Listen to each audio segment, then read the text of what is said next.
Hi, so I thought I would say a little bit about consent because it's a kind of hot topic at the moment, and society in general seem to be realizing that consent is really important and it's not okay for people to overstep other people's boundaries. We need to get a yes before we do something intimate. And it's really great that this is being acknowledged. I really celebrate that. And there is more to consent than making sure that we don't violate other people's boundaries. It's a little bit like, to make an analogy, we've had a lot of car crashes happening. We've seen car crashes happening. So now we're teaching people to use the brakes on their car. That's a great thing. But we can get more from using the brakes on our car than just preventing accidents. It actually makes the experience of driving a lot more comfortable. It improves the journey, it makes it more pleasurable. And this is true with intimacy. When we're able to have consent, it makes that intimacy more pleasurable, and it affects the rest of our lives as well. It makes our lives in general more pleasurable. So I'm going to talk a little bit about why that is, and also why consent is important for everyone. Saying no is important for everyone, because I think there is this spectrum of people, and I know this from the workshops that I run on consent. So some people will show up and they really know that they're not able to say no. So perhaps they're a bit of a pleaser in their lives, and they kind of identified this as a thing, and they know that they've got a problem with it.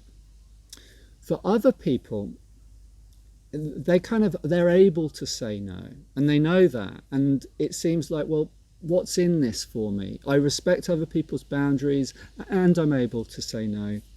What is it about boundaries? Why is this important? And there can even be a culture that I'm okay. I'm actually okay with my sexuality.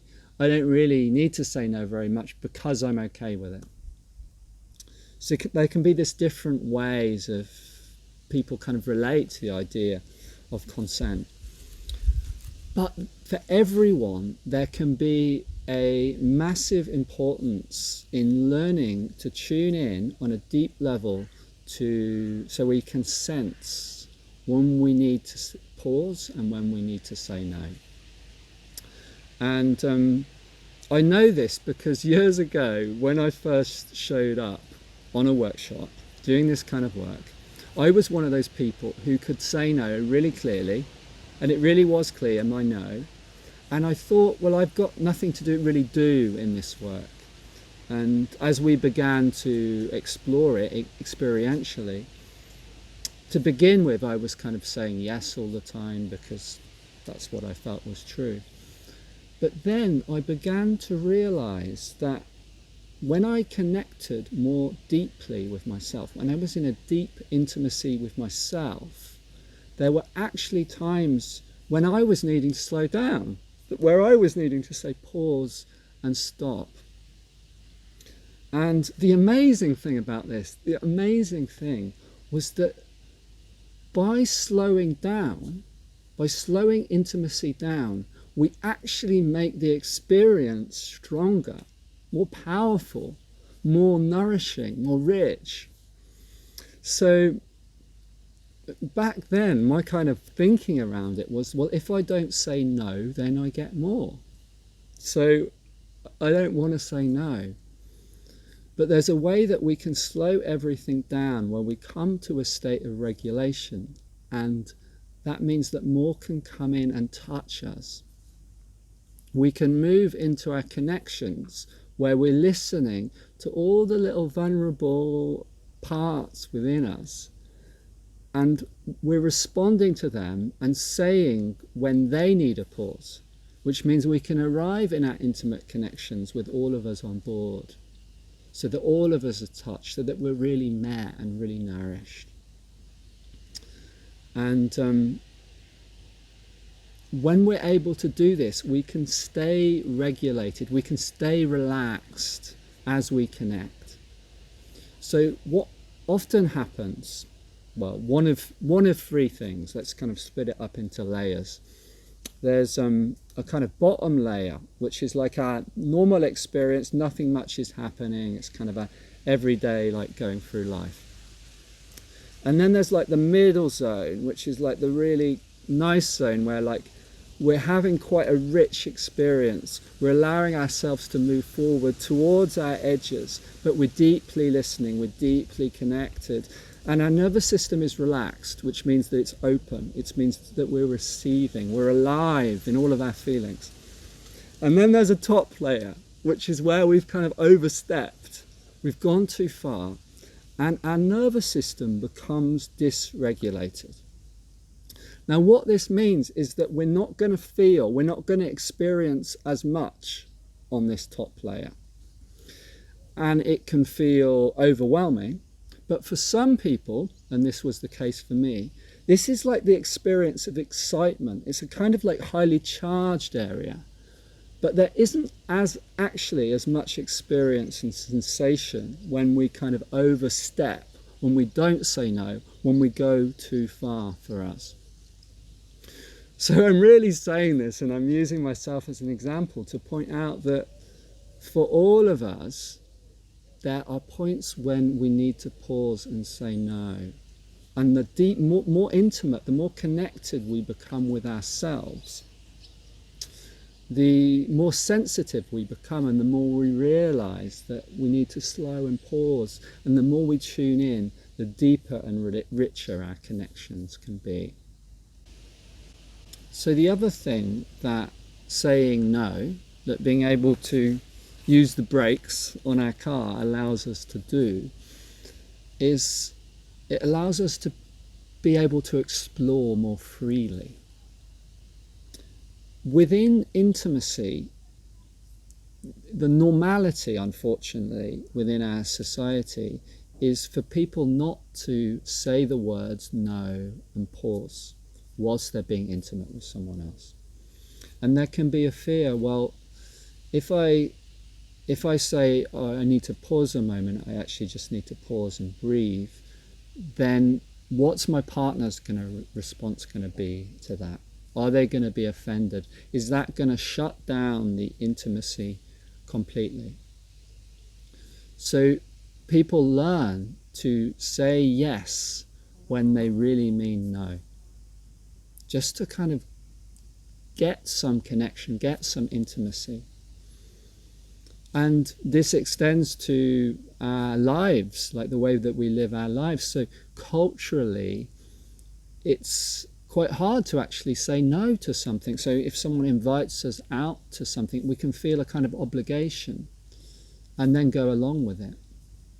And we can find ourselves in this situation where we're going and hanging out with a friend and we don't actually want to be there. We feel obliged to do it. And it may be the case that our friend as well is having these exactly the same thing, right? They might be saying yes as well when they're not wanting to hang out. So we can even have this situation when we're both there because we think that we should be there. But if you think about it, not saying no, saying yes when you really mean no, it's quite unkind, because most of us don't really want to be hanging out with someone who doesn't want to be there with us. We don't really want to be making love with someone who doesn't want to make love with us. So although it may seem like a bit harsh sometimes to say no, or it might not be the status quo, it's actually the kindest way to be. And within our connections, when we're able to have that understanding and that communication, and be able to say pause and breathe, then we know that our partner is going to say stop when they need to. Now what this does is it brings a lot of relief. It means that things are really, really clear. And that gives a license to explore more. It actually allows more wildness. It allows more passion. Because, and I think this is particularly the case for people who identify as a man, and I know this has been my experience, there's a real relief when I know that the person I'm relating with is going to give me a clear no, because then I know that what I'm bringing is welcome, and that I can bring whatever flows. And if it's not right for them, they're going to let me know. Wow, what a relief. It's so good to be able to have that clear communication. And then connection can really happen. So I think one of the reasons why it's quite challenging to voice our no and to be honest about it is that when we're on the receiving end of it, we can have a lot of feelings about it. And so, for example, I might really want to go out for a cup of tea with someone, and I'm really there and I'm honest in my wanting of that, and they might say no to me, and I might have some feelings about that.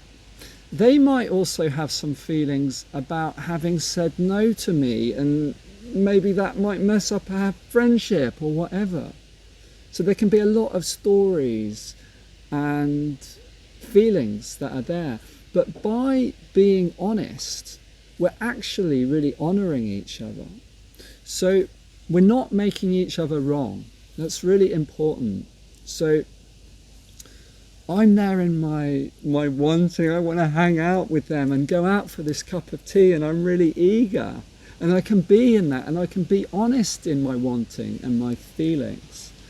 And at that time, and it may change for them, but at that time, it's a no for them. So they're honest and they're valuing their feelings. And when they communicate that to me, they're not making me wrong. I'm not wrong for my wanting to have a cup of tea with them. It's totally innocent. And they're not wrong in their not wanting that. We can both be true in what is alive for us. We can both be real. And then we get to meet as who we really are. We don't have to pretend to be something different or shape ourselves into what we think the other wants to receive. The other thing is that if we can't say no, we can't really say yes. So just in terms of our lives, if we're saying yes to all the things we don't actually want to do, it means we miss out and we can't put our energy into what our heart really wants us to do. So our no gives us permission to value ourselves, to value what we really want. And it gives us a kind of confidence. So if you can't say no, and if you have a habit of pleasing, then you might know this one. It can feel really risky to say yes. Because if you say yes to the cup of tea, then maybe they want intimacy. Maybe they want a relationship. And even in our society, there can be this idea of like, well, if I say yes to tea and then I say no to intimacy, am I leading them on?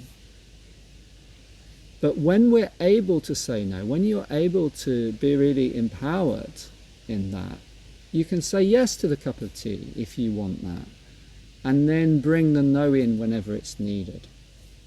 So saying no, having the brake on the car, actually allows you to be able to say yes. So it gives a lot of permission for us to be us and for the other person to be who they really are. So I think that's all I wanted to say for now. And this topic, it kind of fits in. I know I've been talking a lot about intimacy, but it's not just intimacy, it's within the whole of our lives that we can honour ourselves and honour the person we're with by deeply listening to what is true within us and deeply respecting what we hear from the other person. And what would life be like, right, if we went around and we were all doing that? If we were all completely honest, not in a harsh way, but in a gentle but honest way about what's true for us. then we would get to find out things a lot more clearly and do what we really want to do. And it would build a lot more connection. Because we're being honest, we get to be ourselves and connect more deeply.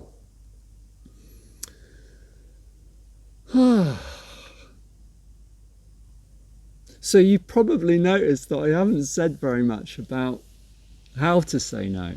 I've talked about why no is important and boundaries are important. And that's what I wanted to talk about in this live. But also, there's a limited amount that you can learn about boundaries, about consent, about saying no from a talk or from a book. It's really, really important to have a felt sense of experience so that you can experience in your body a real felt sense of what it's like to listen to the most delicate parts of you and voice them. And often we need a kind of container, because actually there's a kind of, we need to feel safe in order to do that. So this is a lot of the work that I do and is part of Living Tantra. So I think the next workshop we have coming up, which really focuses specifically on this area, is Introduction to Living Tantra, which is I think it's in November. Anyway, I'll put a link beside this Facebook Live. That's a day event. And I think there's still one place left for Living Tantra, which is at the Living Tantra 1 at the start of October. So if you've got any questions, please put them in the comments here, and I'll respond in some way. It's really good to get feedback on these lives, and also the kind of things to talk about in them. And yeah, I hope that's been useful, and makes you realise that this is a useful topic. I think like years ago it would have been useful for me to have heard this kind of thing, and I think the more people who know how deep this topic of consent goes, the better our society can become at really honouring each other. Okay, so goodbye for now, and I will be back soon with more Facebook Lives.